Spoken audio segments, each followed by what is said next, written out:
Alright. It's time to go to the castle. See how we're gonna die next. So, you want to go to the castle? That might, maybe not be a good idea. All decent fairy tales tend to conclude in castles once their beleaguered, put-upon heroines are finally able to wed the handsome princes they once dreamed of.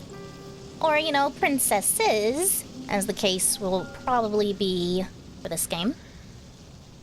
Why bother trying your luck with the shore, which may very well be deserted, or the village, which will be full of dirty, barefoot peasants? What's wrong with peasants? It is far better to skip the suffering and go straight to the grand finale. That is very astute of you. I did not realize you had it in you to be so mercenary. I'm suspicious. Okay, hot guess. What if the narrator is the next person we're gonna meet at the castle? And I'm still kind of expecting the narrator to be just someone else different entirely. But what if it's the person at the castle? I guess we'll find out. I can only wonder what you will uncover during your moonlight meanderings. The night is far from over, and your adventures are only just beginning. I hope only that you have brushed up on your courtesies. They might come in handy when one is interacting with a sovereign. Royals can be temperamental after all. If you fail to treat them with the prerequisite amount of respect, you might come to regret it. You follow the path which leads to the castle, supporting yourself on weary, aching legs which feel ready, at a moment's notice, to detach from your hips. You're a little more than a wisp of a girl, but you have been running for so very long, and your feet are so very numb. You feel like a great lumbering thing, clumsy and ungainly. The soles of your feet are screaming at you. You need to lie down, and quickly. She just drops in the middle of the forest and just... yeah, she'd probably get eaten by a bear then. You only hope, as you continue to run, that you will find a spare room available for you in the castle. You do not know what exactly will await you at the castle, but you have visions, as you run, of a vast, opulent dwelling. This dwelling will surely be full of finely furnished rooms in which you might rest your weary head. There must also be a king and a queen inside this castle, you ponder, who will be kind and wise. And what of their children? What of a princess? Every good castle must possess a princess who will take pity on you and your plight. You can imagine the face of this generous princess with ease, thanks to the fairy tales you read in abundance as a small child. The princess will be fair of hair and blue of eye, with soft pink lips, pursed like rosebuds. Her limbs will be slender, her hands dainty and unsullied from physical labor, and her sensibilities will be sweeter than marzipan. She will be kind to you, and compassionate, just like an older sister. Look, protagonist, considering what happened the past two routes, what with the mermaid, and the gravedigger, I don't... I don't think I would, harbor any grand illusions that this is gonna go well for you. You do not know what older sisters are like, though, or younger sisters, for that matter. You are only guessing. You're not a complete fool, however, despite your tendency to daydream, and you do have a few reservations. Monarchs do not, as you know from voracious reading, have the best track record when it comes to caring for the peasantry. Was there not a very famous queen who once said, with a cavalier wave of her hand, that the hungry peasants in her kingdom should content themselves with cake, if bread was not an option? Just gonna say here, if you don't have the ingredients to just make regular bread, you probably don't have it to make cake. So, honestly, at that point, just eat the monarch. Protein. You think this might be a misquote, but the point still stands. The royals are supposed to grant their subjects succor. Succor? In their time of need, this does not always happen.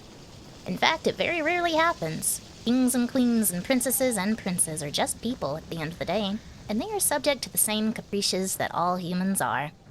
They can also be careless, and selfish, and inconsiderate. There is no guarantee that this mythical princess of your imagination will help you. In fact, maybe she'll eat you. Why, there is no guarantee that this mythical princess exists at all. Still, you must try. It is this hope which keeps you going.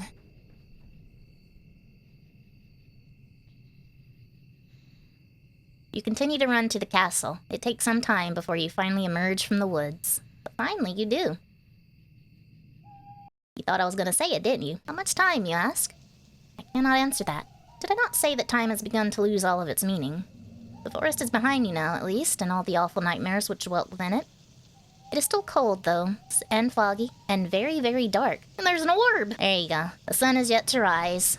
There's just an orb in the sky. You can see the moon more clearly now, though, as it hangs above your head, round as any pearl or orb or crystal ball. The moonlight shines down upon the castle, which looms in front of you like a cliffside. This place looks abandoned too. The stone edifice of the building is imposing, and it drowns you in shadows darker than the depths of the deepest ocean. Okay. Based on what we know from the second route, I'm gonna go out on a limb here and say everybody here died from the plague too, except for the one person that we're going to run into. Maybe. The castle is not dark at all, though. Not like the night sky above. I don't know, that looks pretty dark to me. When you crane your head, you can see that there are lights flickering within, in the narrow, slitted windows. It would appear that somebody is home. The king and queen, perhaps? No, they probably died from the plague.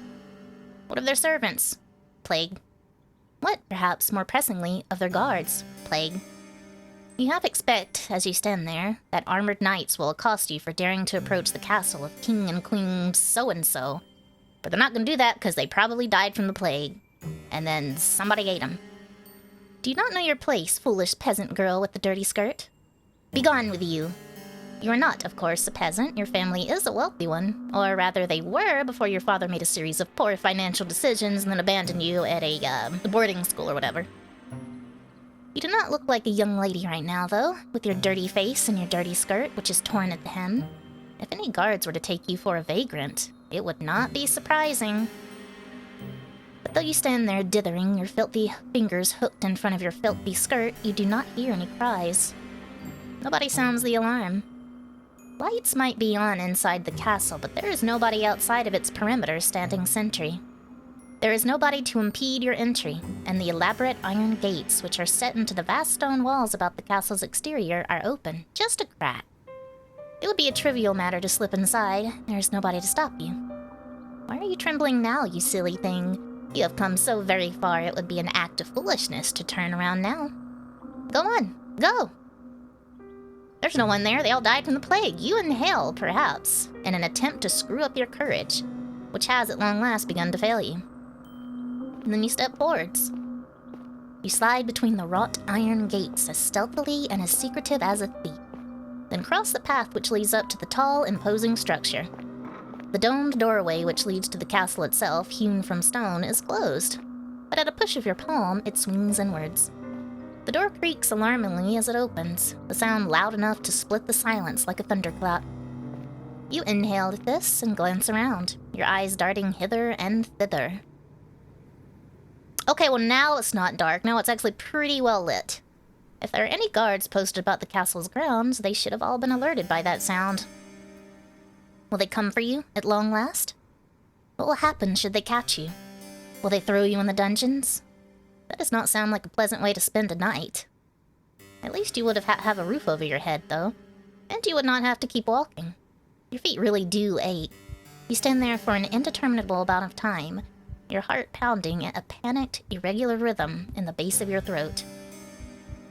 But no matter how much time elapses, no guards come. You are thankful for your good luck, though. It does make you wonder. Where is everybody? Probably died from the plague. I'm telling you, protagonist, it's the plague. Why, it is almost as if all the people in the world have disappeared. Could you be the very last human alive? You frown, then press your palm back against the door. Kinda wondering if maybe the protagonist really is dead and this is some kind of limbo or whatever. I don't know. You push less cautiously this time, heedless of the loud sound which splits the silence. There's no point in worrying about the guards, not when they might very well be non-existent. Your entry to the castle secured, you then take a step forwards. The door swings shut behind you, and the resultant slam makes you jump. You did not expect it. Your heart knocks against your ribs, and with wild eyes you glance about. You aren't standing in a vast entrance hall made of stone which splits off into any number of passages.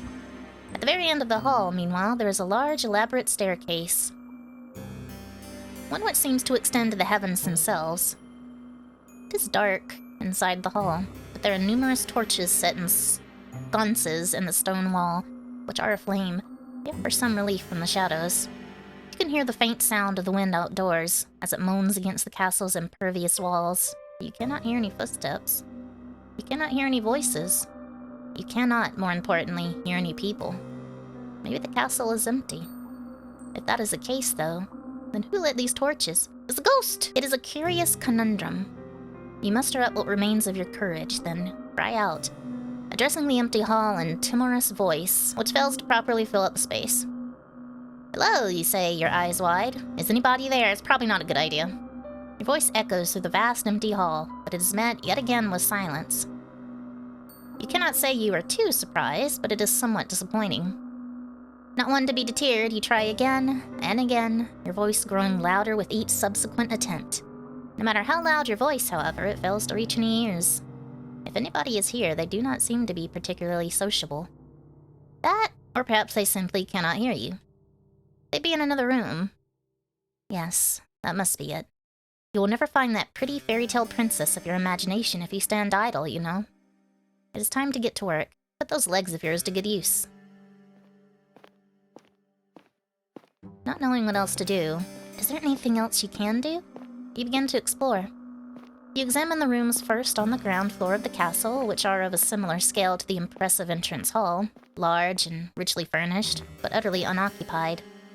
After some time of aimless meandering, encountering nobody save the ghost of aeons, past memorialized on portraits upon the walls, you muster the courage to ascend to the second floor. This floor, too, you examine, wandering through a seemingly endless series of hallways until, at long last, you find a door which is ajar. From between the crack in the door and the jamb, you can see flickering light. Irregular, yes, but it is light nonetheless. Could it be from a fireplace? That would suggest, then, that this room is occupied, unlike all the others. Perhaps the kindly princess you dreamed of will be awaiting you in this room. Oh boy. It is with a trembling hand that you press your palm against the door. You push it. Then you step inside the bedchamber, which unveils itself to you. Shyly, you stand in the threshold of the chamber, much of your courage extinguished in gasp. The bedroom itself is gorgeous. It is a chamber so luxuriant, not even the shadows can obscure the fine craft of the furniture within it, nor the rich patterns on the walls. It is the girl inhabiting the chamber, however, who truly takes your breath away. Oh boy. And once again, protagonist not thinking with the brain. Oh, sitting upon the velveteen sheets of the towering four-poster is a girl in a sumptuous red gown who seems to be of a like age to you. She looks as surprised as we do. You do not have a clear view of the girl's face. I do. Her head is bowed, her gaze directed downwards at her lap. You can tell from her hair, however, and from her slender calves, which protrude from beneath the hem of her dress, that she is very pretty. The girl's hair is golden, just like freshly cut wheat, but it is the red of her dress which truly captures your attention. She is so striking you cannot look away from her.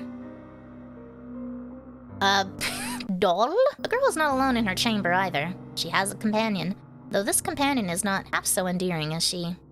In her lap, perched upon her velvet skirt, is a doll.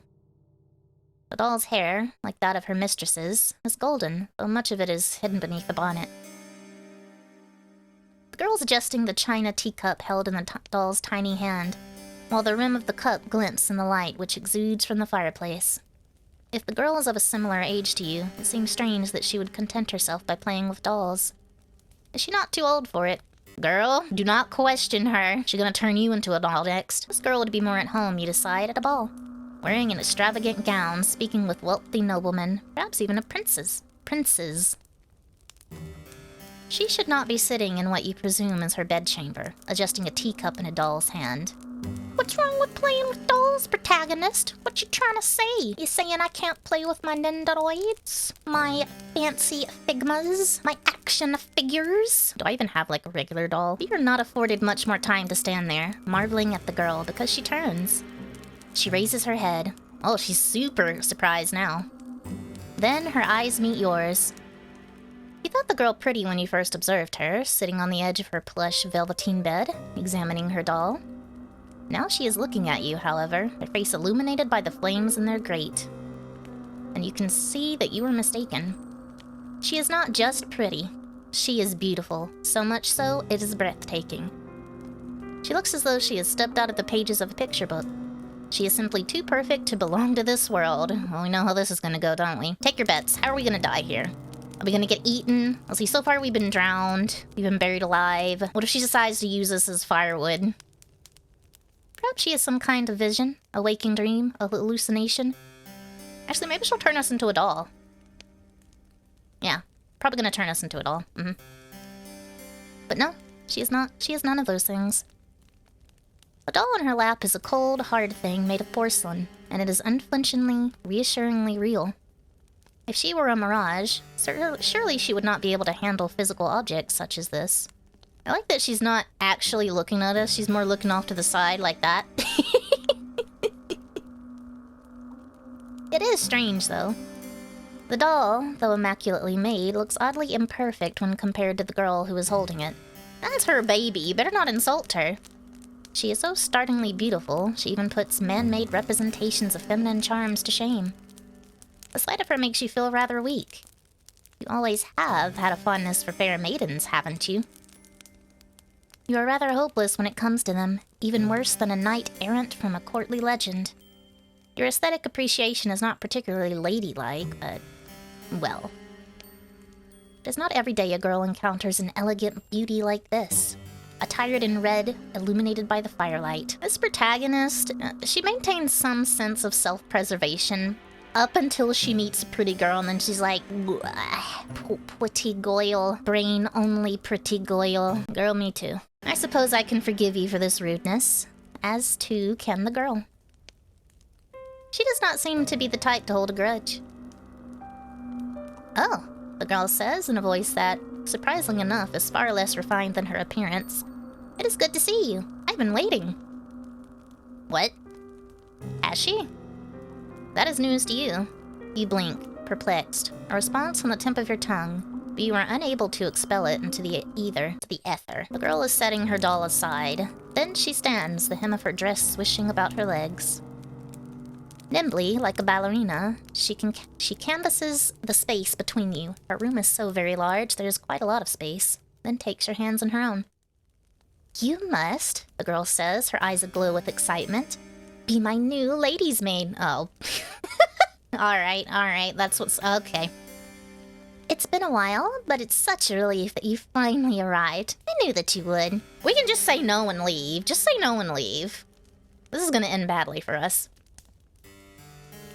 You'd never leave me alone, not when you knew how long I was waiting. Oh, I'm so happy. The girl's good mood is contagious, so much so you find yourself being swept away in it. You are tempted to accept any identity she might press upon you. You've never been a maid before, but you might not mind being this girl's maid. She does not seem like a poor mistress to serve, not if she is always this kind. You cannot mask the confusion, however, which flickers across your face. You are not a good enough actress. In any case, this is all happening too quickly. Why, you barely know this girl. Why is she being so very familiar? It is with blank, bovine eyes that you examine the girl. Your befuddlement is pronounced enough that even the girl, despite her good mood, notices it. She frowns. Then, she says, her fingers sliding away from your own. Or am I mistaken? Are you not my new lady's maid after all? The disappointment in the girl's face is abundant, so much so your heart clenches. Girl, just say no. You do not know her. She is still a stranger. But you are struck all of a sudden with the intense desire to appease her. Don't do it. Don't do it. Don't do it. You do not want to let her down.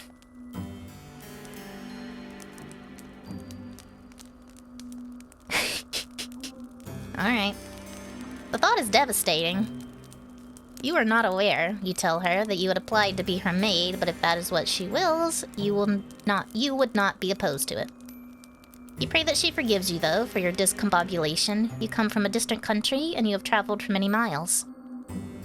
You know not where you are, and you do not know who she is. What? You don't know who I am? It is regrettable, you tell her, but no, you do not know her, though that is no fault of her own. Why, you have spent such a long time running, you hardly even know yourself. Ah, so you are a fugitive, then, from another country?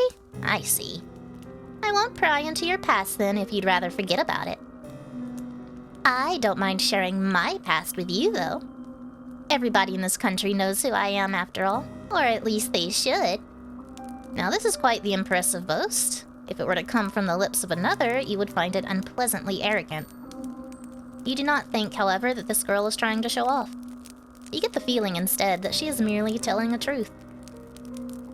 If you don't have the pleasure of knowing me, then allow me to do the honors. My father and my mother were the king and queen of this realm, and I am its princess. I've lived in this castle all my life, so I don't know much about the outside world.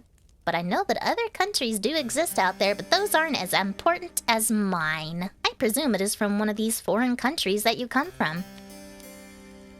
It is very good to meet you. I've always wanted to talk to somebody from overseas. It feels like quite the opportunity, hee. The girl giggles at this, and you smile in response.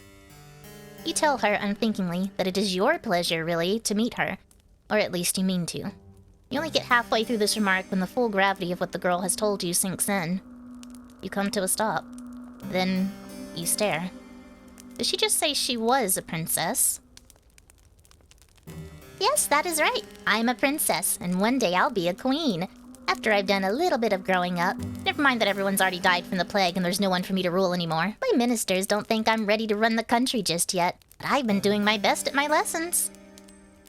One day, I'm sure I'll be the best queen there ever was.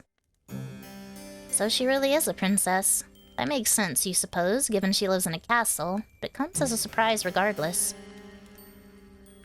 You hadn't known, before you entered this chamber, that you were trespassing on a lady of such great renown. Why, if she willed it, she could have you executed for your carelessness. By who? Everyone's died from the plague, there's no one here. An ugly red flush creeps up your face, a flush which is far more lurid than the princess's dress, as you look to your feet. Bashfully, you stammer out a new address, that you are very sorry for intruding upon her, and you hope that she can forgive you. Oh, it's all right. Think nothing of it. I don't mind, really. We all make mistakes. And anyway, you weren't to know. You said you weren't from around here? You nod your head in silent affirmation. It isn't a complete lie. You really are not from this country. You're not from this world at all. Wait. Isekai? Secret Isekai? I've been fooled. Tricked. I didn't realize this was an Isekai. How wonderful. I'll look forward to picking your brain later. All of my servants come from the nearby village. Their tales are all the same, and so are their superstitions. I could do with a breath of fresh air. My last lady's maid told me I was too impetuous. I don't think there's anything wrong with wanting a little bit of adventure. Not that I've ever been afforded much of that. I've been shut up in here for so long, I hardly ever get the chance to talk to other girls my age.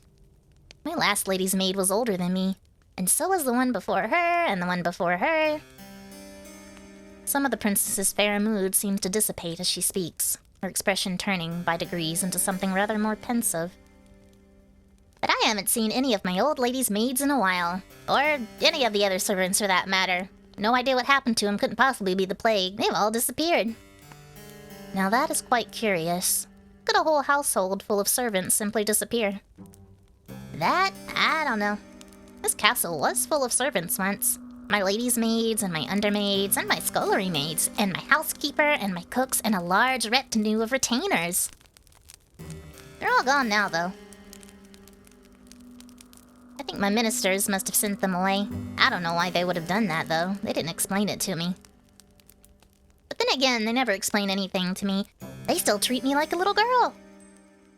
It is so tiring. She said that her ministers sent her servants away. What of her parents, the king and queen? Would they not be the ultimate authorities in this castle's hierarchy? They would, yes, if they were still alive. But they're not, because they died of the plague. They died a long time ago. I was raised for most of my life by my servants. So didn't die from the plague? Well, I'm not quite certain about the whole plague's timeline. Like, how long ago was it? Was it so long ago that, you know, it was enough time for there just to be no bodies around, or what? Or was it, like, really recent? That's what I'm not getting.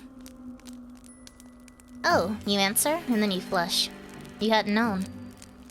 It's alright, you don't need to apologize. I'm just happy that I have you now. I was getting sick and tired of only having my dolls to speak to. They are the best conversational partners. You can imagine so, yes. You doubt any doll, even one made by a talented artisan, with an intelligent face indistinguishable from a human's, would be very good at answering back. Oh no, they aren't. They're hopeless at it, really. They're so stony-lipped. You've no idea how much of a relief it is to see you. This castle is so big, and without my servants, it feels so very empty. It gets so lonely here. Now, that is an interesting turn of phrase. It catches inside your head like a burr. Have you heard it before? You do not have much time to ponder this, however, because the princess is speaking anew, in that curiously conversational manner of hers which does not seem particularly princessy. Maybe she learned how to speak from her servants? That would make sense.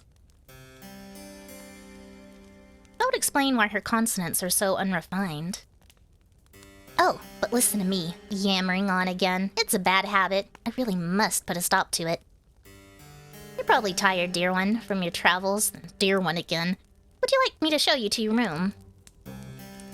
Yes, the princess announces before you can say anything reply. I think I'll do just that. I might show you a bit around the castle first, though. It's like a maze in here, and I wouldn't want you getting lost.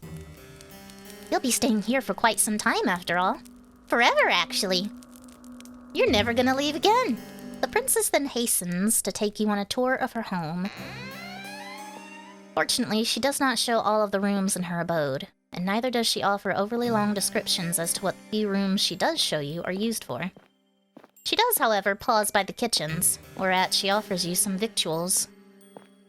Once the growling in your belly has been satisfied, the princess then resumes her journey. She leads you down a dark, twisting hallway and up a series of equally dark, twisting steps until she arrives, at long last, before a door. The princess pushes this door aside summarily, thus permitting you entrance to a small, humble bedchamber. This chamber is not half so opulent as the grand bedroom in which the princess resides, with its resplendent four-poster and its richly patterned wallpaper.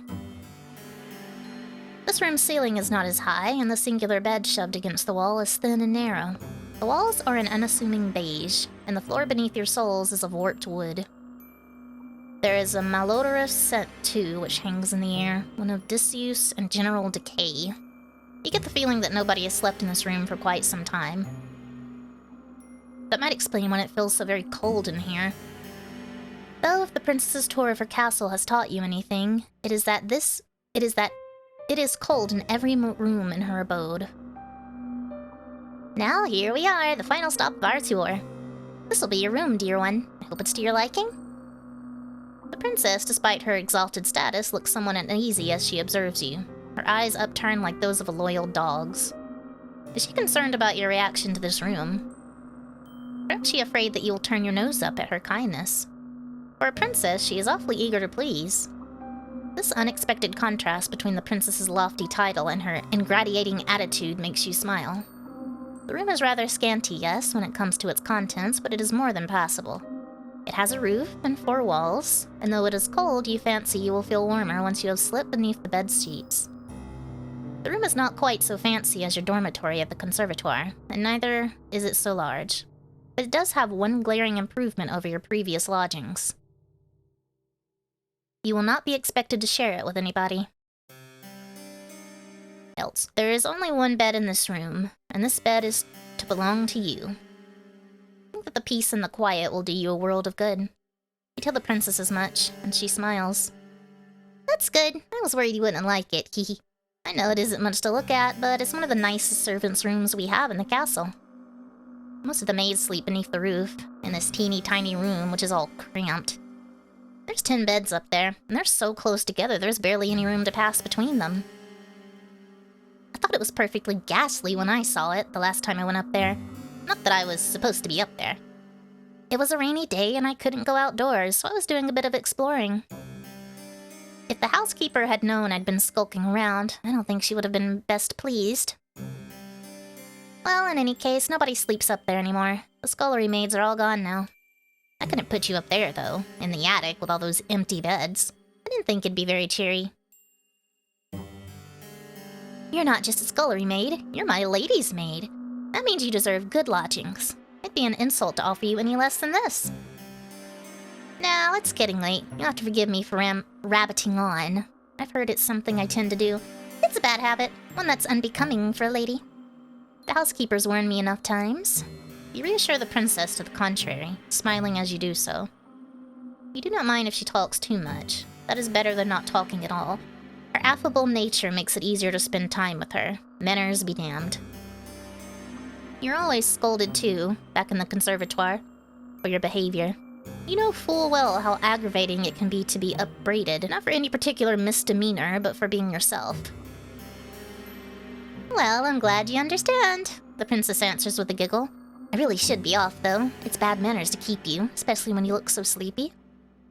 Get some rest. We can talk more tomorrow, if you don't mind my ceaseless prattle. I'm glad you seem to appreciate it, at least.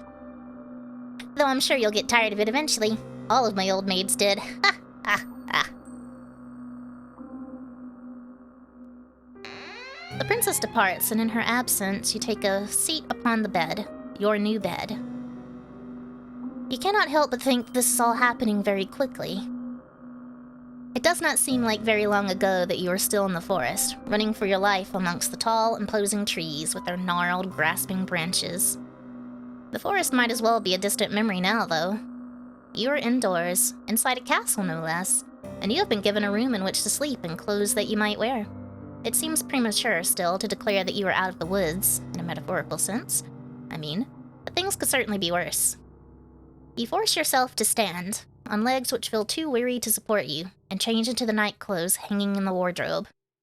The night clothes do not fit you perfectly, but you are too tired to care about that. You are too tired to care about much of anything. You retreat to the bed and slide beneath its sheets. Then, you let your eyelids fall shut. You exhale. And, lulled by the breeze which blows outdoors, you fall asleep. You are so very tired, your sleep is a deep, dark one. Darker, even in the furthest abysses of the nighttime. Like the nighttime sky, however, which shimmers with stars, your sleep is not devoid of those prismatic fragments you humans call dreams. Though, in this case, I rather think your nocturnal imaginings are worth rather more than that. They are not dreams, are they, to which your slumbering mind is subjected? You know what they are not. Otherwise, your body would not be so very cold, not so clammy. The images that flicker beneath your closed eyelids, like the ghostly images in a...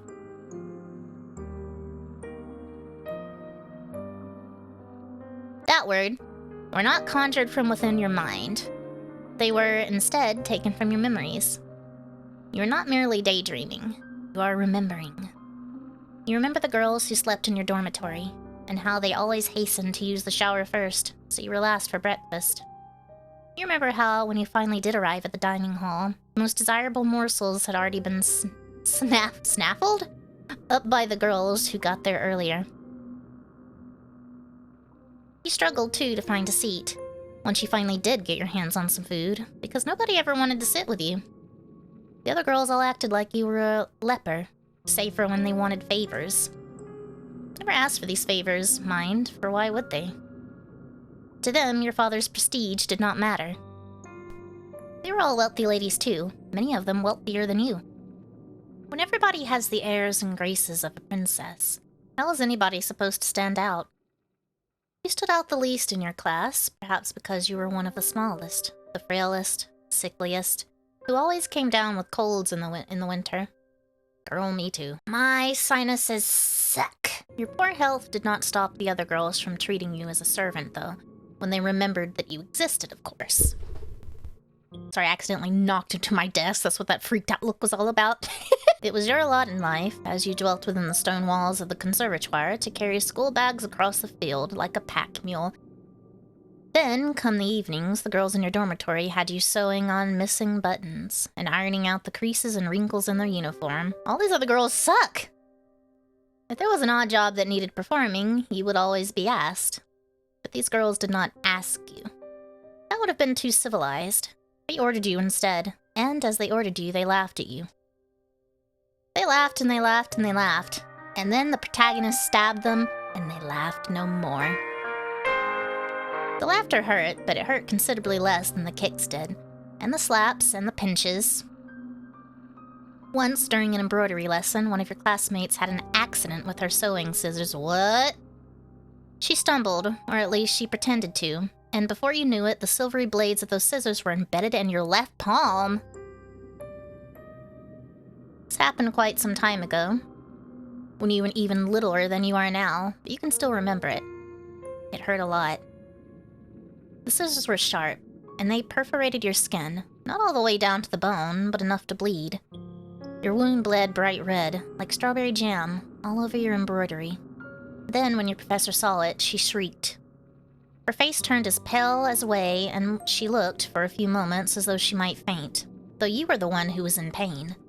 Your professor looked at your face. She could not bear to look at your hand, then demanded to know why you could not be more careful. Bruh! Her tone had been an accusatory one, almost as if you had stabbed yourself in the hand with your scissors to goad her. Oh my god. The pain in your hand hurt, but the giggles of your persecutors hurt all the more. Just stab him back! See how they like it. Eye for an eye and a stab for a stab. They were never punished for that. Perhaps your professor did not care enough to punish them. Perhaps she, like everybody else, thought it was all your fault. Stab the teacher too. The wound, when all was said and done, was not too deep. You did not even need any stitches. It healed well enough in time on its own, though it still left a scar. A white, raised thing, like a crescent moon. You still have that scar. You do not know how much blood you lost. It seemed like a lot, back in the classroom. You could smell it in the air, sharp as iron. But it could not have been that much, evidently.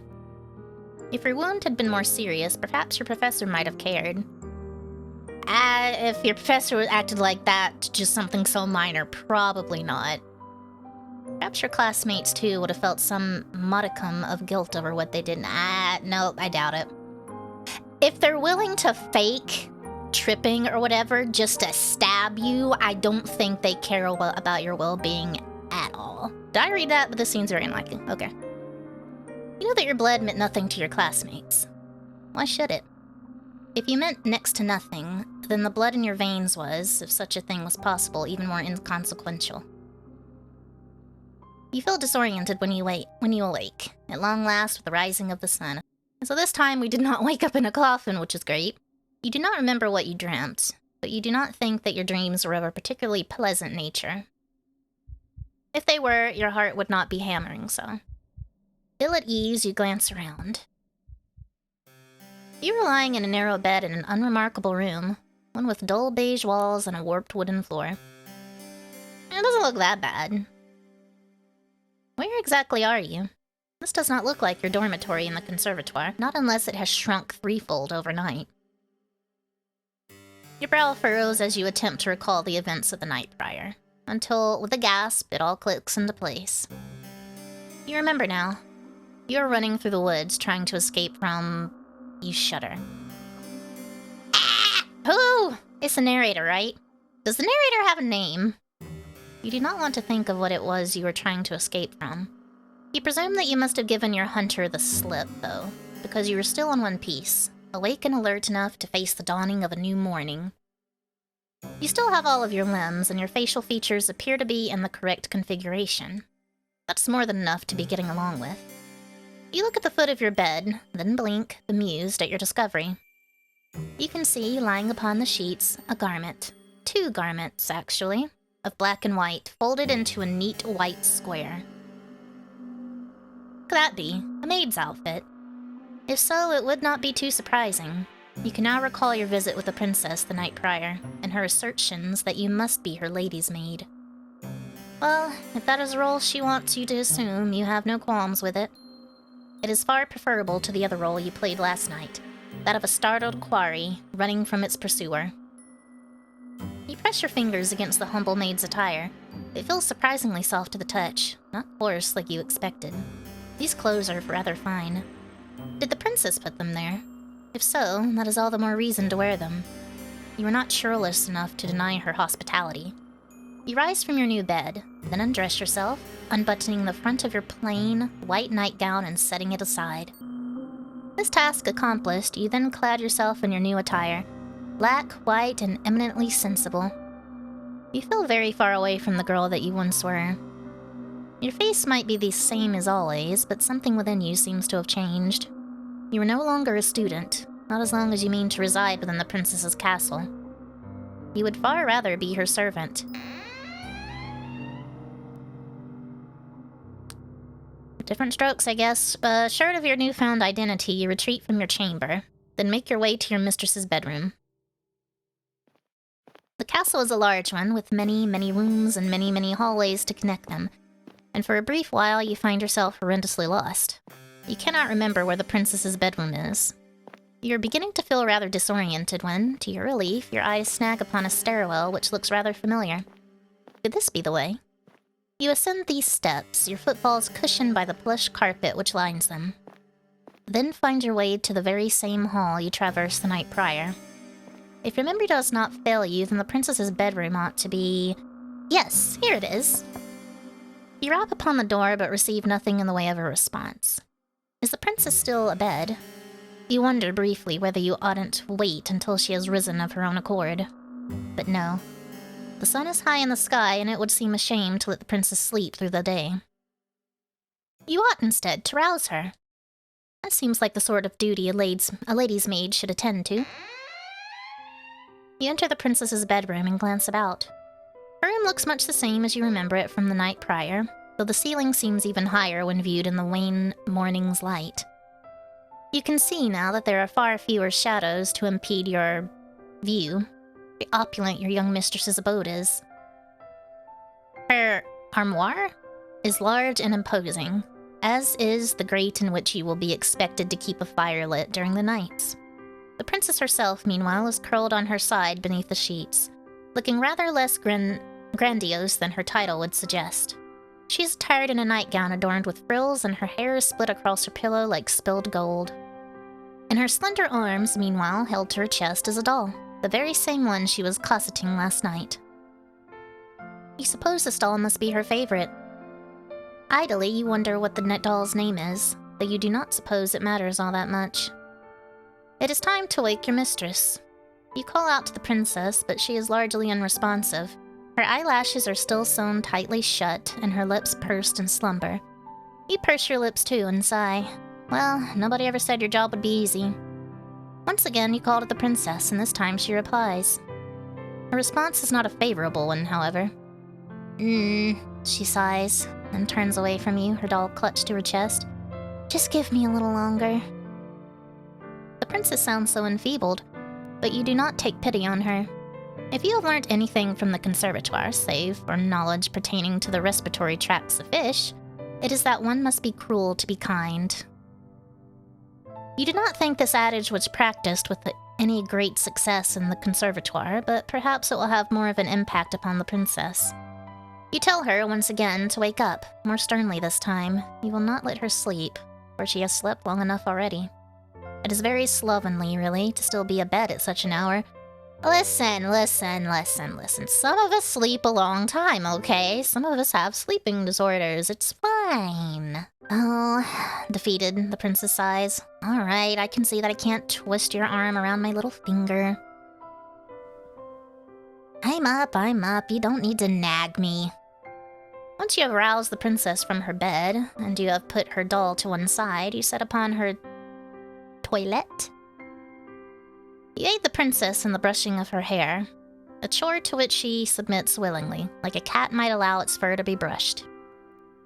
You allow yourself to ponder, as you run the bristles of the princess's brush through her hair, how wonderfully soft it feels against your skin. But a curious query from the princess. Are you all right, dear one? brings you back to your senses. You were rather lost in thought there. Look lively now. You wouldn't want the princess to catch wind of your salacious thoughts, would you? I thought that you had learnt your lesson about that already. Suitably chastened, you finish with the princess's hair, then set the brush aside. Now that the princess's tresses have been taken care of, you must start on her attire. The princess remains seated upon the edge of her bed, looking up at you. As that word. She does not ask you to avert your eyes, and nor does she make any motion of divesting herself of her nightgown. It really does seem as though she expects you to undertake this task on your own. Is that all right?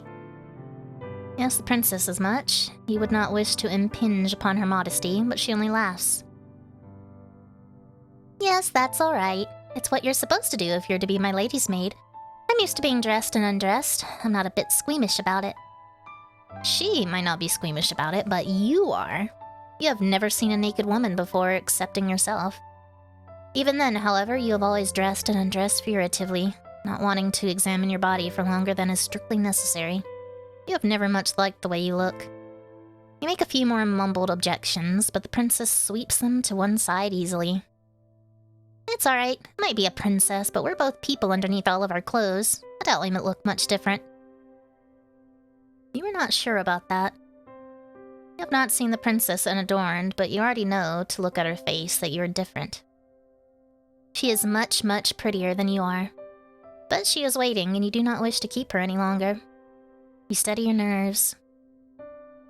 Then, you reach out with trembling hands, and you begin to undo the buttons which run down the front of the princess's nightgown.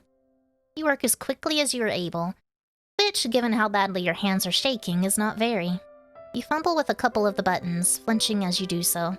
The princess, however, seems blissfully unaware of what it is exactly you are doing, or not doing, for your fingers have begun to seize up with the front of her nightgown. She is not even looking at you. Instead, her gaze is directed beyond your shoulder to the windowsill and the sky beyond it.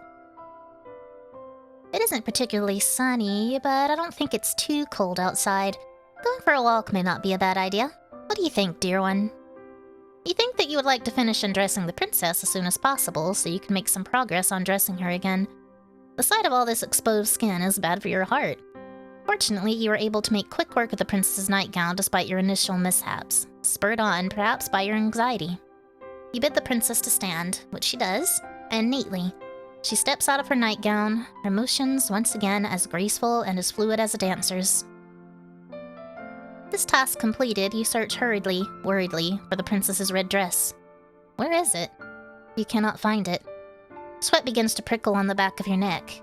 Your palms, meanwhile, feel uncomfortably clammy. The moments pass awkwardly, uneasily as you search, the princess standing there all the while, as naked as the day she was born. Why did you not find her day dress before you stripped her of her night one? What a fool you are. The princess, noting your panic, giggles, then says, "Are you looking for my dress?" "Yes," you reply, your face flushed. "That is what you were doing." "I thought so. I did wonder, before you started undressing me, why you'd not asked where it was. Maybe it slipped your mind?" It had slipped your mind, yes, to your shame. You were too busy trying not to fixate upon the princess's bared skin to think about how best to conceal it. "My dress is in my armoire," the princess says, glancing over to the aforementioned piece of furniture. That armoire of hers is an intricately carved wooden structure, large enough, or so you estimate, to fit inside it enough dresses to attire a whole ballroom's worth of princesses. "I'd like to wear the red one. It's my favorite. Would you be a dear and fetch it for me? I don't want to rush you, but it is rather cold in here, especially when I'm still naked." She raises a good point. You turn away from the princess and make your way to her armoire. Once there, you open its wooden doors and peruse the clothes hanging within. It is just as you expected. Inside that wardrobe lies numerous dresses, all of them finely sewn and decorated with no shortage of ribbons, lace, and iridescent pearls. You find the princess's red dress soon enough, then hurry to her side. With your spoils in hand, you hurry to dress her, concealing, once again, the princess's pale skin beneath layers upon layers of soft red velvet. She is easier to look at now, you think, with her skin concealed. That might have been the most nerve-wracking task you have ever had to accomplish. even more so than your perilous escape through the foggy forest. Why, it seems a small miracle you can still remember how to breathe. Ah, that's much better.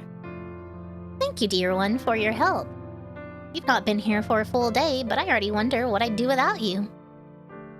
Shyly, you assure the princess that you did nothing, really. Nothing beyond your job. You did not do anything incredible. And in any case, being complimented by somebody so pretty is embarrassing. So is she gonna expect us to cook her meals, too? Because we learned from the previous route that protagonist doesn't really know how to do that. Aw, don't be like that. I want to compliment you. Why shouldn't I when you've been so helpful?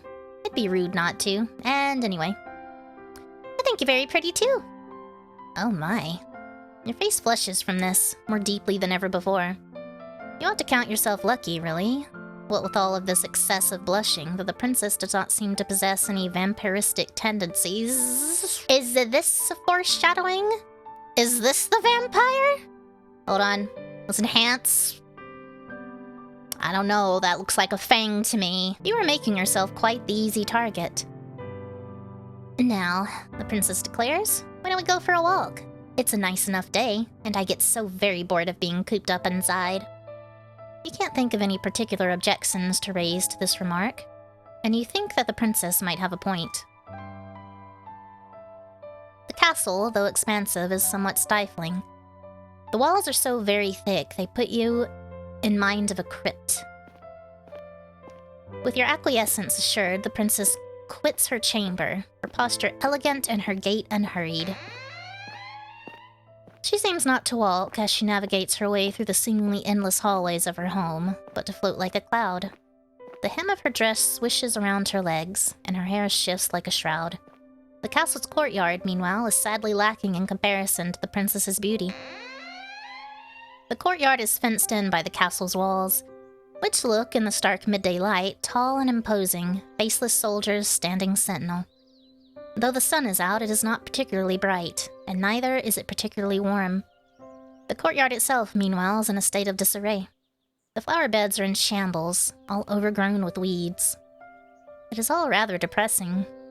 The princess's castle might be grand in scale, but the courtyard itself is simple, hemmed in to a claustrophobic degree, like a coffin. The princess, however, seems not to share your dolorous mood. She, instead, looks elated by her newfound surroundings, her smile unwavering. She gambols about like a lamb, flitting hither and thither as she examines the weed-infested flower beds. Her frolicking comes to a cease, however, by a bush. One is full of bright red roses. Oh, how very pretty. Do you not think they are gorgeous, dear one? The flowers are not too disappointing, you suppose. Whoa, bright. My eyes! They make for a fine spectacle, in fact. A welcome splash of color when contrasted with the dullness and the drabness which permeates the rest of the courtyard. Though the other flowers in their beds are wilted, withered things, it is not so for these roses. They are a rich, vibrant red, just like blood. Their heads so full they seem almost to droop beneath the weight of their own engorged petals. So vampire, she's definitely a vampire, the princess. They are pretty, in a sense. But there is something unsettling about them, too. Something that is almost obscene. How did those roses become so very red? What has been sustaining them? The blood of her enemies? I don't know. Could it be possible that these roses have been draining the life from the other flowers which are struggling to grow within this garden? This seems like a metaphor to me. It is a fanciful thought, but... Oh, they are simply divine. Looking at these roses always lifts my spirits. They really are my most favorite flowers. I simply must pick some of them. Perhaps I can use them to decorate my bedchamber. It could use a bit of color. The princess reaches out so as to pluck one of the roses free from its resting place amongst its brethren. You watch her, your breath bated, anxious that this gesture might result in perforated flesh and bright red blood. But the princess is not as clumsy as you fear. Of course she is not. Who did you think she was? You? Rather than worrying about other people, you would be better served if you worried more about yourself. I mean, yes, but that's not gonna happen. protagonist sees a pretty girl and is just like, "Ugh, pretty goyle. There's nothing else in brain but pretty goyle." The princess holds her newly pilfered rose to her nose and inhales, her eyelids falling shut as the flower's sweet scent washes over her. A few moments of silence pass. Then the princess begins to toy with the petals which adorn the flower's crown. Now, let me see. I wonder what fate has in store for me. She loves me. The princess plucks a petal from the flower's overburdened head. She loves me not. The princess continues with this childish incantation, all the while stripping her rose slowly and methodically of its petals. I thought you wanted to put it in your room for decoration, not kill it. These petals flutter about the princess like bloody snow. The princess's voice, meanwhile, echoes throughout the courtyard, even more melodic than the strains of a pianola? Not sure what that word is. She loves me not. She loves me not. The princess's fingers hover over the final petal which crowns her nearly denuded flower. Then, with a triumphant smile, she declares, "She loves me! I knew it!" You watch the princess, amused by her girlish good cheer.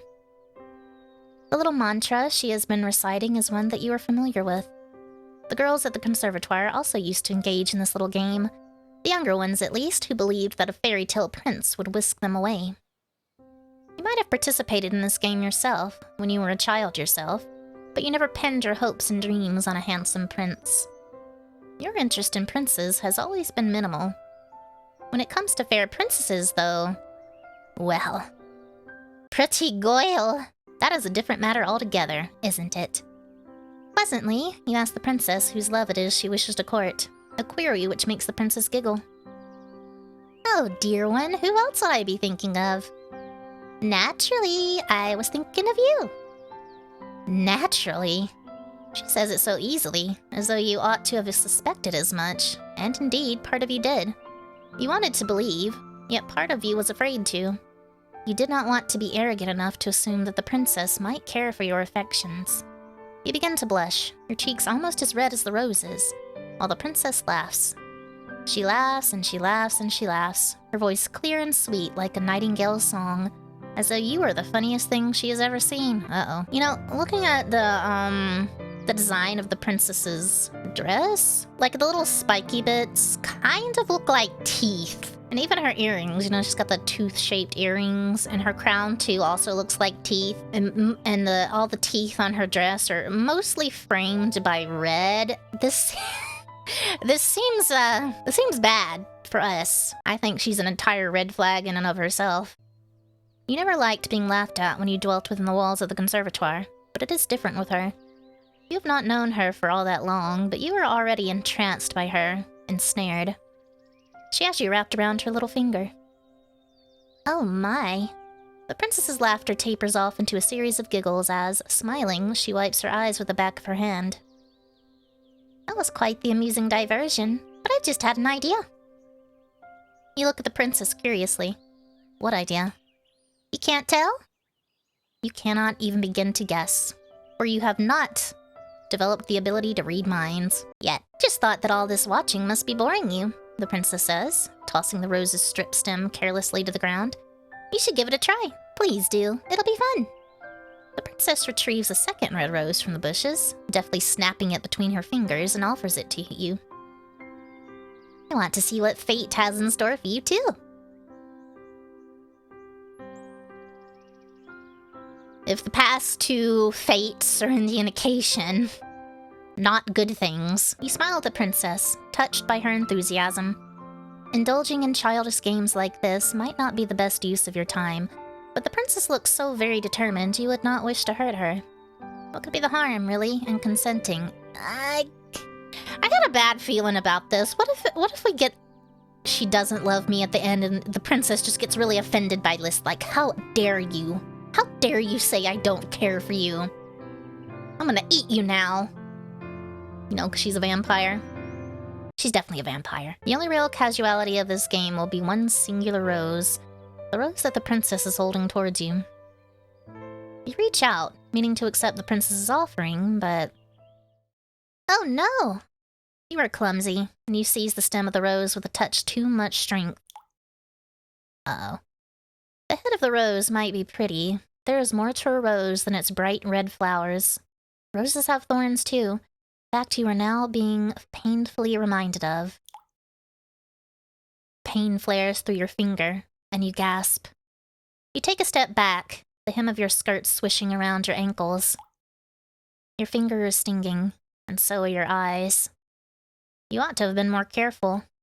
Why were you so stupid? You poor dear, you're bleeding! How delicious! The princess exclaims, alarmed.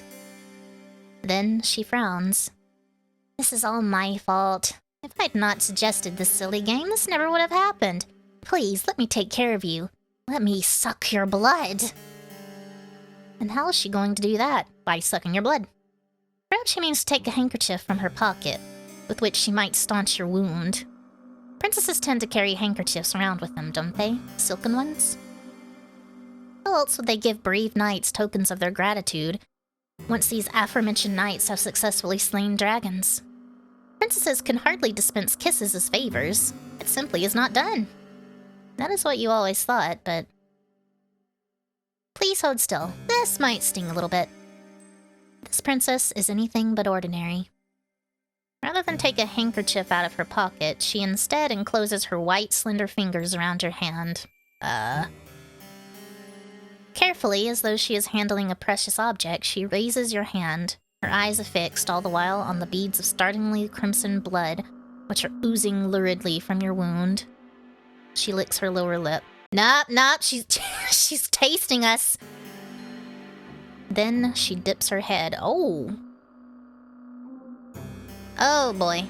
She parts her mouth, and with a soft sigh which borders on the sensuous, she slips your injured digit between her teeth. This might be too hot for YouTube. So much for princesses not dispensing kisses as tokens of appreciation. This isn't a kiss, she's... I can't say what I want to say, but look at this picture and you probably can guess. This might not be a conventional kiss, but it feels intimate regardless, almost startlingly so. The princess's lips, which are as red as any rose, are enclosed around your index finger. You can feel the warmth of the princess's mouth about your skin and the wetness of it. I mean, you know, if I don't have monetization yet, that is a goal that I am striving towards with this channel. But if I did at this time, this would definitely get demonetized, even though there's not really anything happening. It's just the way things are worded. These sensations make your whole body quake. You did not expect this. Tremulously, in a voice which wavers, you ask the princess what it is she is doing. Oh? The princess glances up at you, her mouth still enclosed around your finger. Didn't I tell you? I'm trying to stop the bleeding. By tasting you. Yes, you gathered as much, but... Is there a problem? I'm not making you uncomfortable, am I? I'm just tasting you. I want to know how delicious you taste. I want to cook you up into a soup later. It is not, you say, that she is making you uncomfortable, per se. But this is rather awkward. You did not expect it, that is all. And is she not worried that this is unhygienic? Unhygienic? The princess blinks. She is the very picture of innocence, which is funny, really, given your finger is still nestled against her tongue. I don't know what you mean by that exactly. But I've heard this is the best way to take care of cuts. My nursemaid used to do this for me when I was a child. It's what you're supposed to do. You're supposed to drink the blood of others. You're supposed to want to taste them. You're supposed to want to cook them up into a stew. Or turn them into a sandwich. Don't you know these things, protagonist? Don't worry, I'll teach you all about that.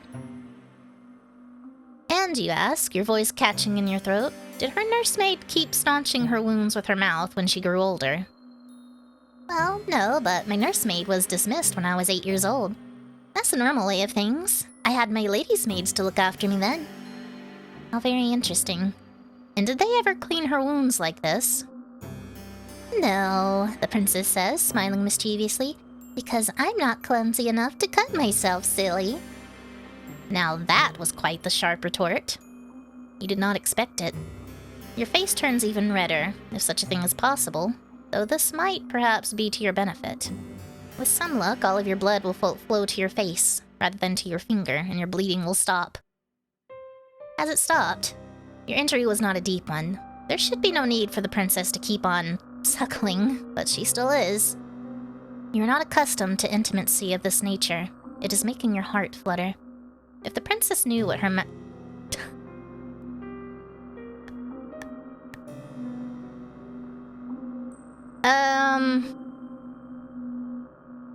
how to phrase this? You are sure she would not be so very familiar. I'm just not gonna say that bit. You feel quietly, crushingly confident that she would scorn you for your feelings and deem them unnatural. It would not be the first time. At this point, you should be used to rejection. It still stings, though. It stings much, much more than any thorn on any rose ever could. Your mad dash through the forest is beginning to feel like a distant memory.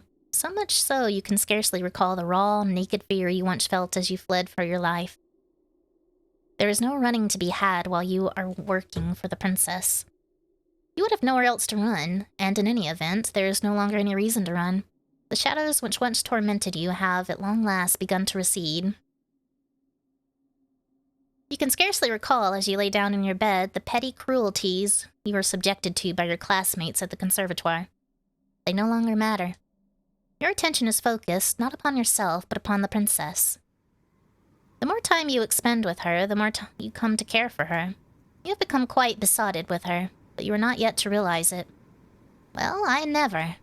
How very ignorant can one girl be of her own feelings? The princess is not half so ignorant as you are, though, despite having spent her whole life within the palace's walls. The weight of her own feelings are not unknown to her, and during one stormy night she chooses to make them known to you. You are in the princess's chambers later, perhaps, than you ought to be, later than is strictly appropriate. It is dark outside, and there is little save the light of the moon to alleviate it. That and the fire which crackles in the grate. You have only just finished stoking that very fire, and now you rise. You look to the princess, who is lying in her bed, and you bid her a good night, as you have many nights past. With a neat curtsy, you turn to leave, but the princess's plaintive voice gives you pause. "Await, dear one. Do not go. Not just yet." Perplexed, you pause, then look back at the princess. Though she is smiling, her expression is unusually wan. Is she all right? "Oh, I'm sure I'll be fine. It's just nights like this, you know, which make me feel a little out of sorts." "What do you mean, nights like this?" "And what, you ask, does she mean by that?" "I think she wants some more blood." "Only that it is very cold and very dark. And it is very windy besides. I'm afraid there'll be a storm later. It was awfully cloudy earlier when we went out for our walk." The princess is not mistaken about that. The sky, when the pair of you promenaded about the gardens earlier, was gray and steely, the wind bitingly cold. You can hear the wind rattling mournfully against the panes in the princess's bedchamber. The princess's castle is built of stone, and it is well fortified, but even with the fire, it is rather cold. You do not like to think of how much chillier by comparison it will be in your humble bedchamber, which is not fortunate enough to have its own fireplace. It might sound childish, but I've always found it hard to sleep on stormy nights like this. They make me feel uncomfortable. You look at the princess with no small degree of sympathy. No longer clad in her bright red dress, she looks oddly, uncommonly vulnerable. Will she really be all right, all alone in her oversized bed, in her high-ceilinged bedchamber? You know it is silly of you to contemplate such a query. Why would she not be all right? There is nobody in the castle to hurt her, but still, you fret for her. As her lady's maid, it is your job to fret for her. You would never want your mistress to feel unhappy. You ask the princess what it is she would have you do, and the princess perks up at this, pleased, perhaps, that you are taking the initiative. "I wouldn't like to take up too much of your time when it is so very late. But would you mind sitting with me for a little while longer and reading to me? Provided that you can, of course." This is a fair enough question, but your pride bristles regardless. Hastily, you reassure the princess that yes, of course you could read. You were a poor student in many aspects at the conservatoire, but you had something of a gift when it came to the literary arts. Reading books is all you have ever been any good at. Oh, I see. I suppose I should have known. You're so incredible. I sometimes wonder if there's anything you can't do. Give me your blood. The princess's high praises make you flush. Awkwardly, you look away. Being able to read, you reassure her, is not such a great feat. Perhaps it isn't where you hail from, but it is here. Very few of my old servants could read, and they certainly couldn't read the books that I like.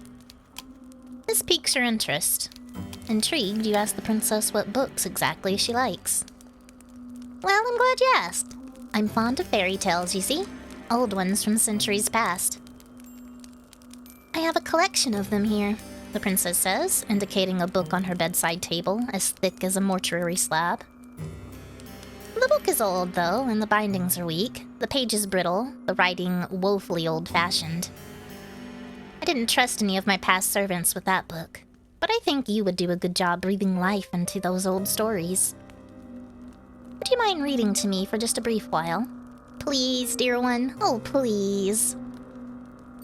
The princess's request seems a simple one, expressed sweetly, so much so you see no reason to refuse her. You take a seat beside the princess, upon her luxurious bed, which sinks beneath your weight. Then you retrieve the leather-bound book which is resting upon her bedside table and spread it open. The pages of the book are very brittle, like the princess said, and the bindings of the book are loose.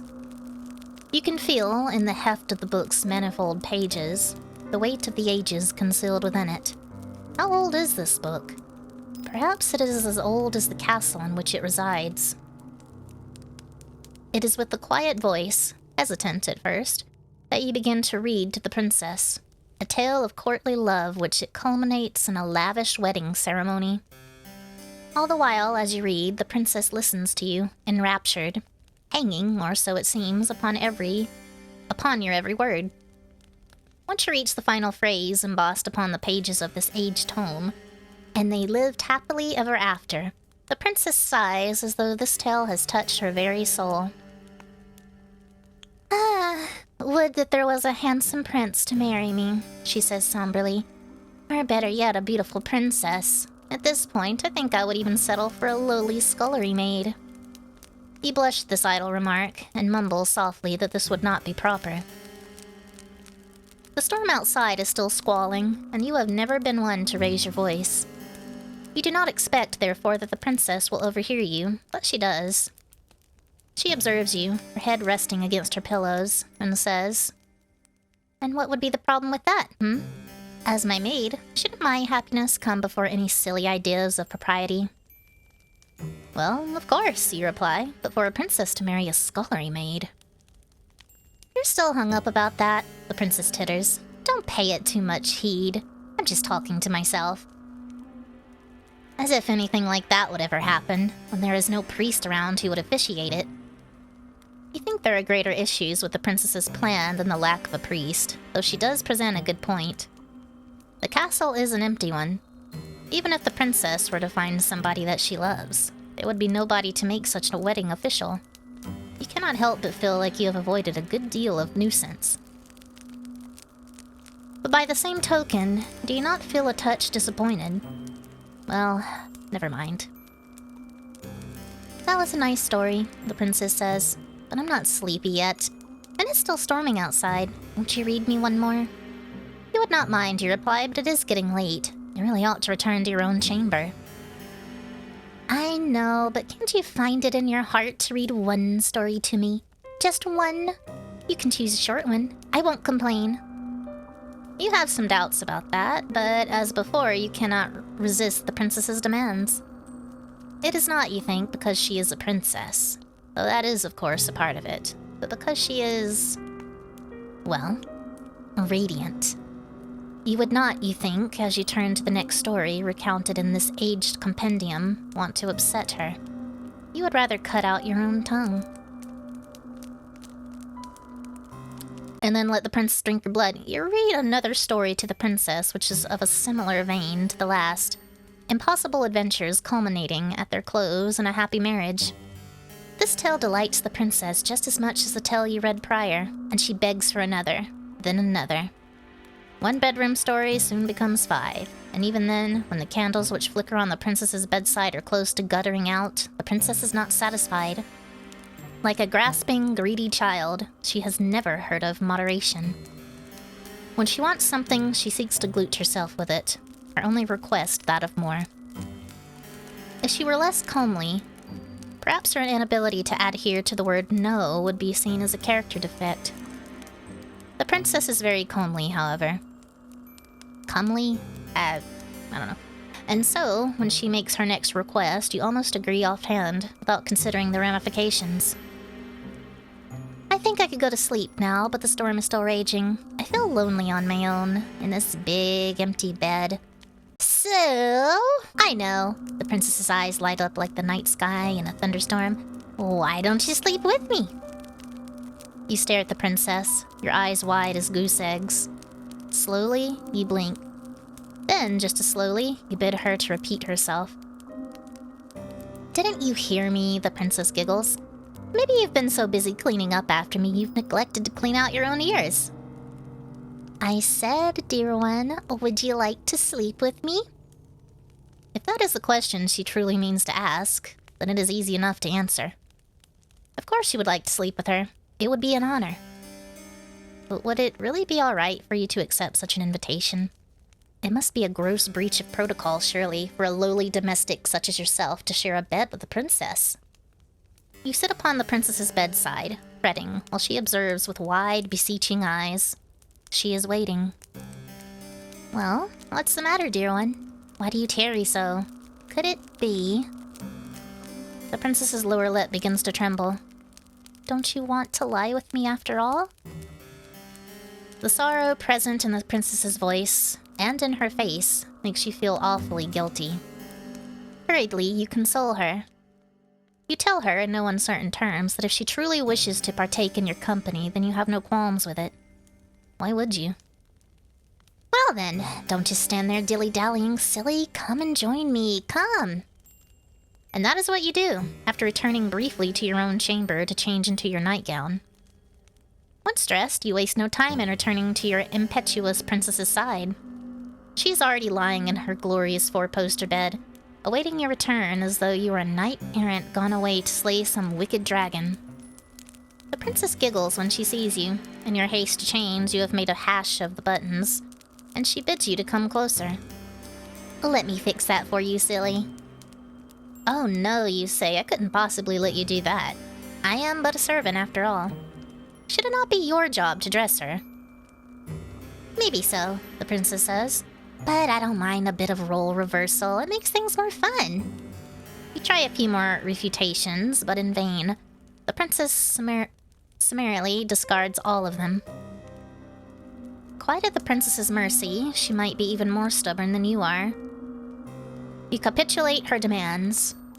Let the princess unbutton the front of your nightdress, then rebutton them so the fabric of your plain gown is drawn shut. Satisfied with her handiwork, she has very elegant hands. The princess draws back and pats the mattress beside her. Now come in. It must be horribly cold out there, but these sheets are warm. Coyly, the princess smiles. And so am I. You feel warm yourself as you slide into bed beside the princess. Your face is as red as the gown the princess so often wears, as red as the roses in the castle's grounds. All the while, your heart is fluttering. Does the princess know what an effect she is having on you? Surely she must. How could any woman be so blind? There, the princess exclaims, once your body is lying beside hers. That is much better. Do you feel cozy now, dear one? You swallow, and with a shaky voice, you reassure her. Yes, you are cozy. You are quite cozy indeed. Very good. The storm might be raging outdoors, but it can't get us here. I know. When I'm with you, I'll be safe. It's strange, but... The princess reaches out and takes your hand in hers, twining your fingers together like a chain. When I'm with you, I feel so very light. It's as though nothing in the world can hurt me. You make me feel safe, so I want to make you feel safe too. I'll take very, very good care of you. I promise. I'm not gonna suck out all your blood in the middle of the night. I would never do that. You return her smile with one of your own, touched by her thoughtfulness, though something about her promise does make you wonder. Should it not be your job to look after her, as a domestic? In a way, the princess replies after a pause, but you've been taking good care of me already. Now, I need to return the favor. As a princess, I'm supposed to look after my vassals. It's all part of the job description. Tee-hee. You were unaware that being a princess came with a job description. You thought the profession came with far fewer written responsibilities and far fewer forms to sign than, say, becoming a doctor or an astrophysicist or a mathematics professor. I tell the princess this, sleepily, and she laughs. You do say some funny things, dear one. I think you must be tired. Rest your head. You've been working so hard. I think you deserve it. Yes, you think, only half conscious? You think you deserve it too. You've been working hard for a long time. Have been running for even longer. But now, at long last, you feel like you can let your fears go. Well, considering all, what happened last time we fell asleep with the other girl, bad things are about to happen to us. We're gonna end up in a coffin again. Your eyelids begin to droop, your body belligered by a sudden, all-consuming fatigue. And, in a quiet, understated sort of way, your consciousness is conveyed to Morpheus's kingdom. Your sleep is a deep one, despite the storm which rages outdoors.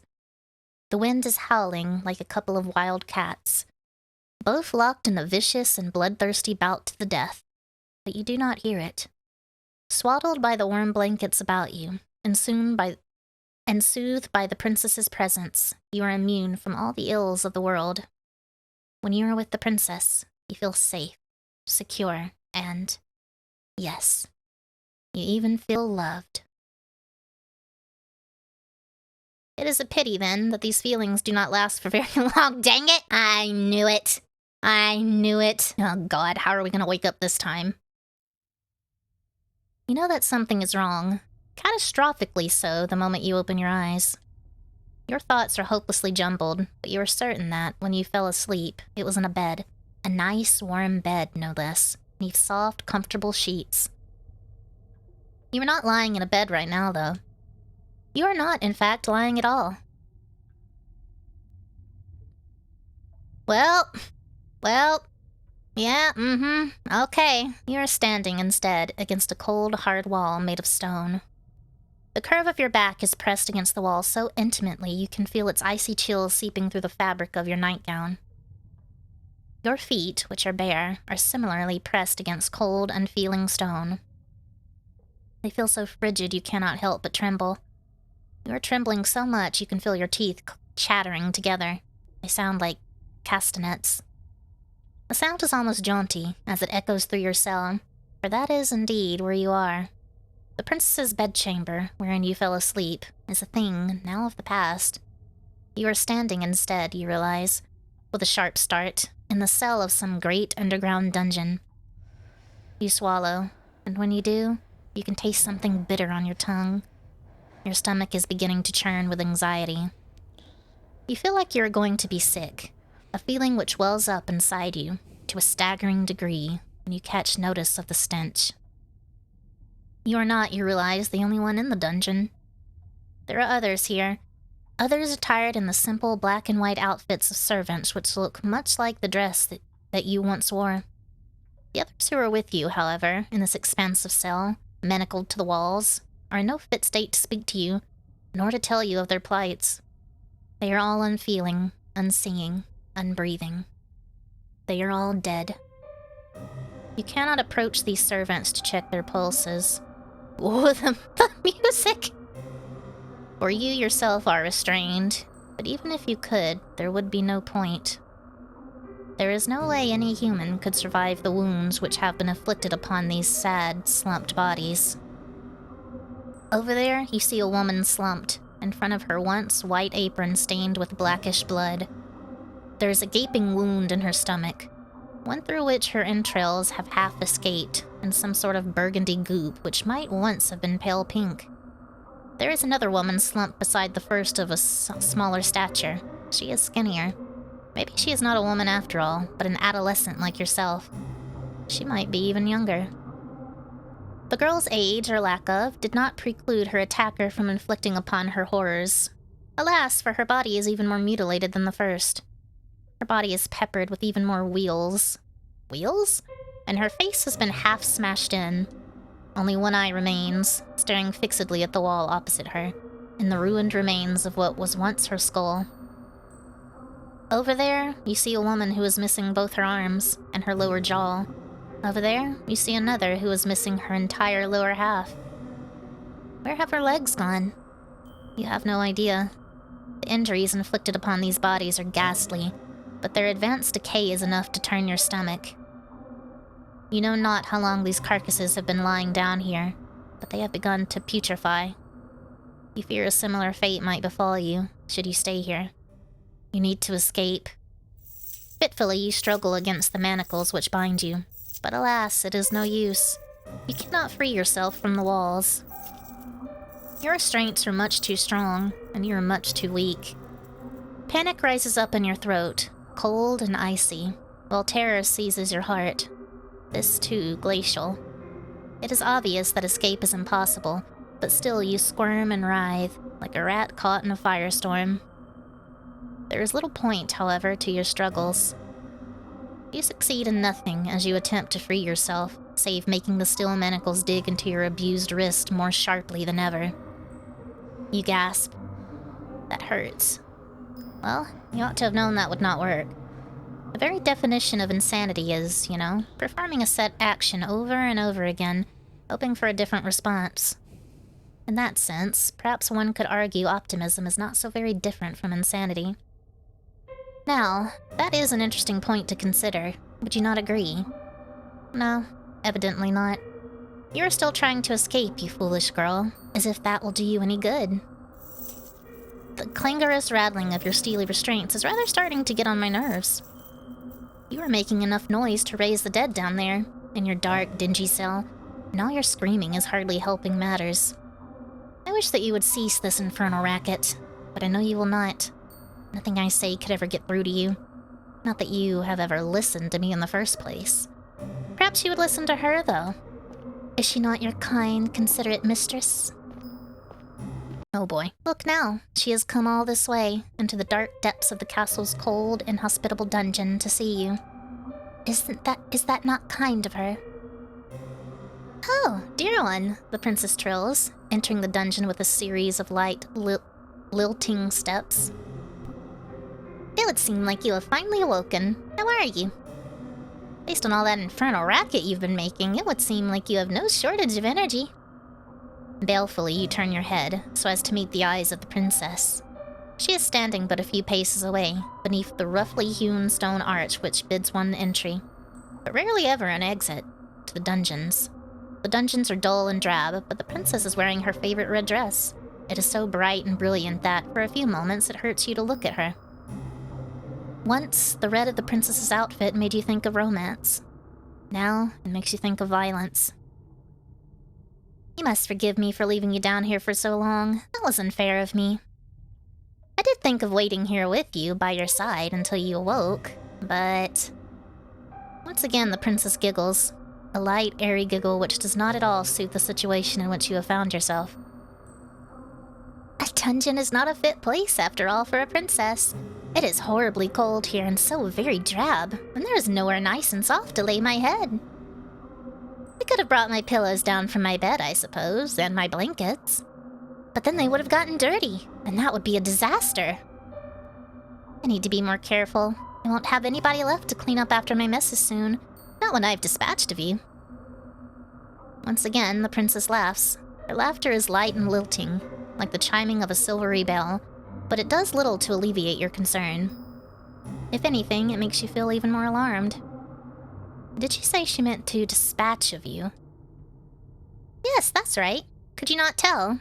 I thought you must have figured that out already, after waking up in a dungeon, silly. Still smiling, the princess takes another step towards you. Would that you could, you would cringe away from her, but you cannot. You are completely powerless. The princess reaches out and places a hand upon your cheek.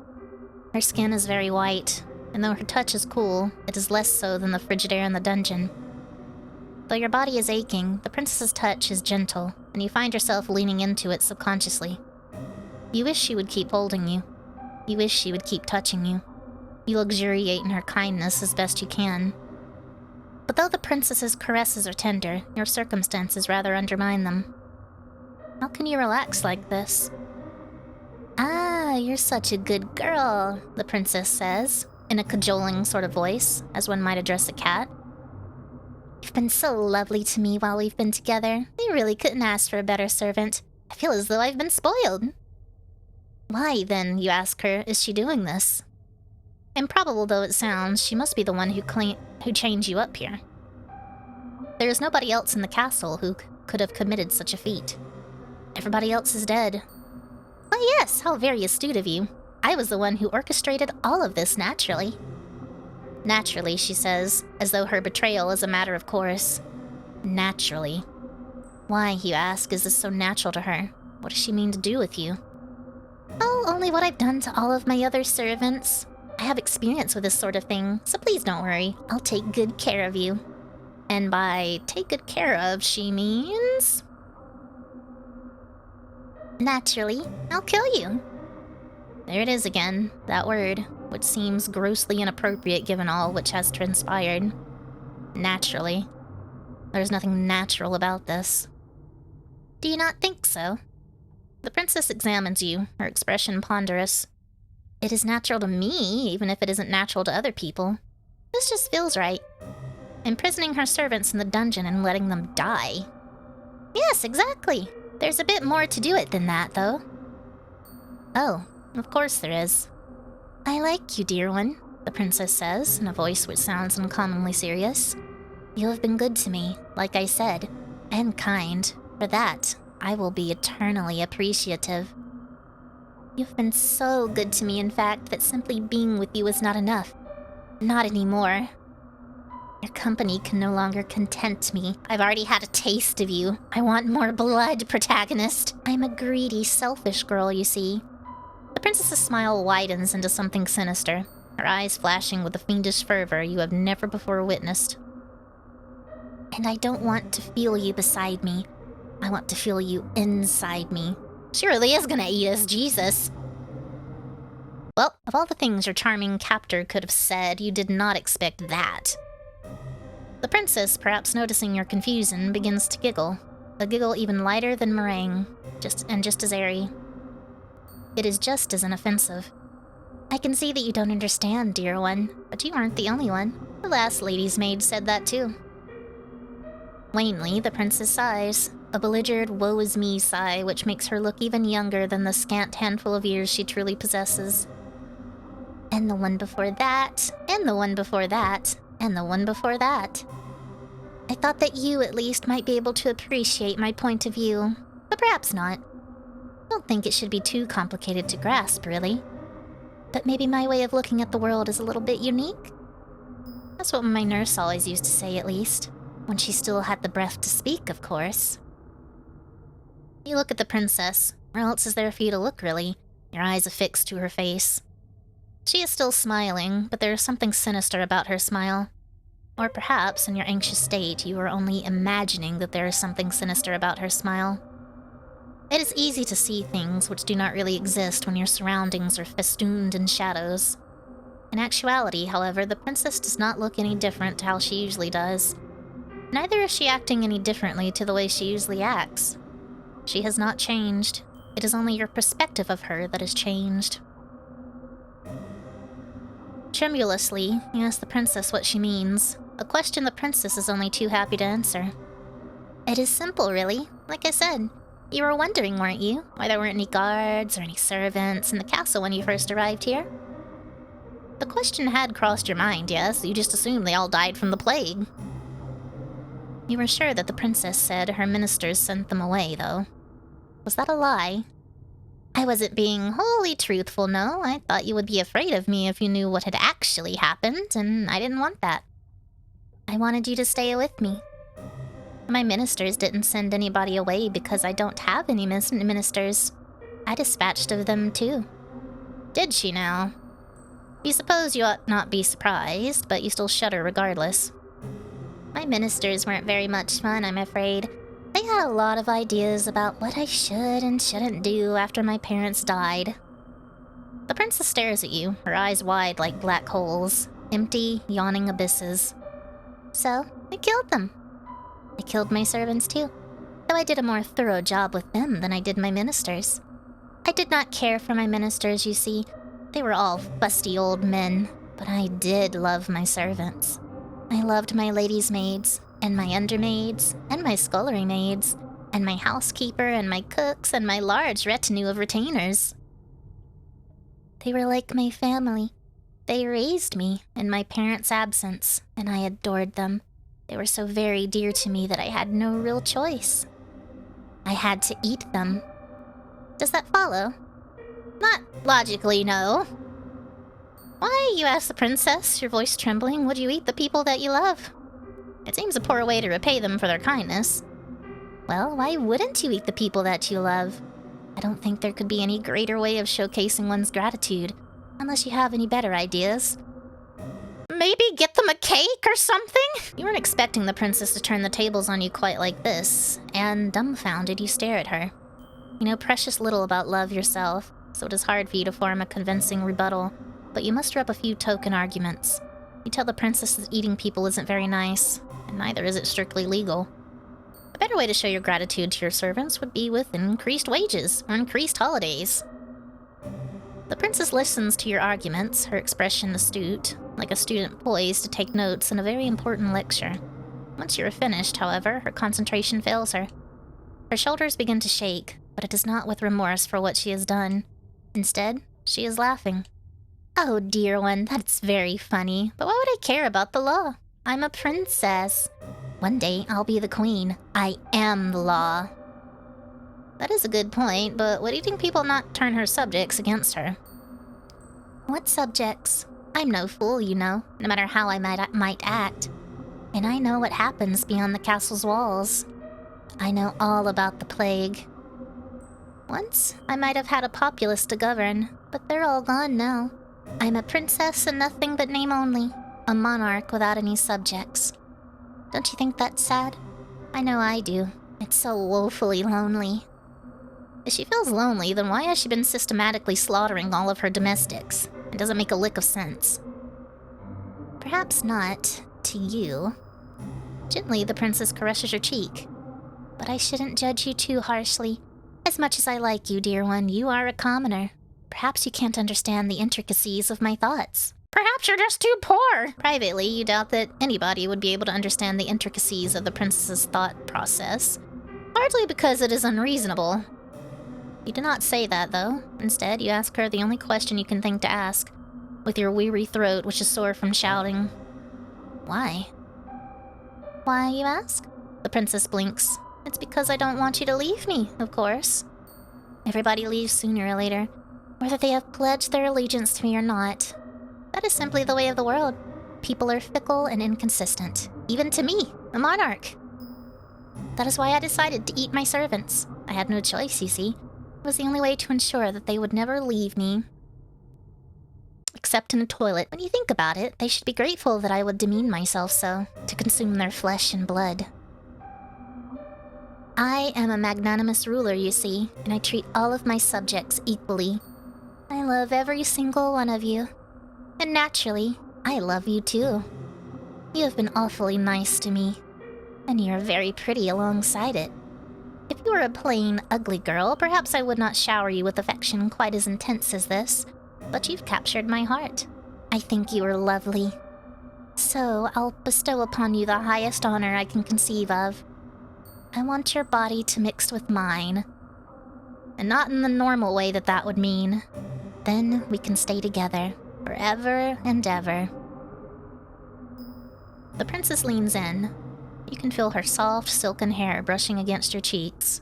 You can feel, too, the warmth of her breath as it ghosts against your skin. It is cold in the dungeon, but the princess's close proximity is, perverse though this might sound, something of a comfort. Her eyes are wide and her lips are so red. Her smile, meanwhile, is so sweet. Kick her! I've been doing my best to fulfill the role that fate has dictated for me, but really... The princess exhales. Her eyes, which are boring into yours, are like two dark tarns. What's a tarn? Finally, you think you can see, in the alarming lack of light, the lack of anything, in the princess's gaze some degree of humanity. Gets so lonely here. But this brief flicker of understanding, which passes between the pair of you, is soon cut short. 'Cause she's already had a taste of you, and she knows that you're going to be absolutely delicious. The princess dips her head. She parts her lips, which are as red as the petals of a carnivorous flower. You feel the princess's breath against your neck. It is warm in the icy chill of dungeons, and you shudder from it. For a few moments, you think that this overture of the princess's could be romantic in a way. But this too comes to a swift, merciless close. Ah! The princess's mouth is on your neck. The princess's teeth, sharp as needles, are in your flesh. The princess is draining your blood. She is supping on it in great, greedy gobbets, like a hungry animal, one who cannot truly comprehend the harm it is causing. Even as the princess sups from you, her arms twined around your waist, you find you cannot hate her. Kick her! She is far too unworldly. You are sure, as your consciousness begins to fade, that the princess was being sincere when she spoke of her love for her past servants. This is simply the way the princess expresses this great love of hers, a love which is so very abundant it borders upon the monstrous. It is a love you never thought you would have ever experienced. This love of the princess's eclipses anything you have ever known before. It eclipses sanity. It eclipses reason. It eclipses all notions you might once have had of right or wrong. War? The princess, as you know full well, does not care about such concepts. You have always possessed a stubborn core, nestled beneath your weak-willed exterior, but the princess is even stubborner than you are. In the face of her love, you have met your match. The princess draws back. Desperately, you gasp for air. But she does not give you any quarter. As before, she dips her head, her red lips redder still with her blood, then splits apart her jaw. What? Her teeth, which are impossibly, inhumanly sharp, glint wickedly like knives. So she's not human! Then she tears out your throat. The front of your nightgown was white once. Now it is red. There is so much blood you can smell it when you inhale, sharper than metal. It is so potent you can taste it on your tongue. You try to inhale, but this task proves to be beyond you. What with the twin perforations that have ruptured your skin? Your attempted breaths, when they escape your lips, sound like sad, sorry wheezes. Your whole body, meanwhile, feels as though it is on fire. You make for quite the sorry sight indeed. But you'll forgive me if my sympathy is limited. You did bring this upon yourself, you know. Did we, though? You reap what you sow, and in your case, you made a series of bad decisions which led to your untimely demise. Well, we definitely shouldn't have agreed to be her maid. That should have just been a straight-up no. Now, what do you want to do? Will you escape this fate of yours and rest in peace, or will you try to fight against it? Our throat's been ripped out. I don't think we can escape it regardless. Alright. Oh boy, we can see more of it. Oh boy. Oh boy. Okay. Well, let's save. Alright, this is the endgame stuff. Let's accept our fate, because we can't survive a throat being teared out. What, really? You're fine with being eaten alive in a dark, dingy dungeon, then being left to rot? That does not sound like a very satisfying ending to this particular narrative. But if that is what you want, then so be it. I do not mind indulging you. That is what I have always done, after all, from the moment we first met. I have dedicated myself tirelessly to answering your wishes, and this is no different. Do not be so foolish to think, though, that you can escape me, even if your life's blood has mingled with that of the princess's. I am not going to relinquish my hold upon you that easily. I did pledge, after all, to remain by your side, come what will, fire or flood. I will never leave you. You will never be lonely again. Alright, let's... We don't have anywhere else to go, so let's see what happens when we fight against our fate one last time. That is a good answer, I must admit. I like it. It is impressive how very defiant you can be, even in a situation as discomforting as this. Now, try not to cry, keep your chin up. This is but a minor setback in your story. You know, your throat getting ripped out, that's just a minor inconvenience. You know, it's just a little flesh wound. Just walk it off, you're fine. Like all fair maidens, you are deserving of your own happy ending. You need only the strength to try and seek it out. Why don't we give this another go? Just try not to ensnare the hearts of any more monarchs, particularly those with unusual appetites. You are destined for far higher purposes than being an entree, and there are vastly more enjoyable ways to be eaten in this world. Your fate is, once again, in your hands. Now I wonder, which path will you take? Give up!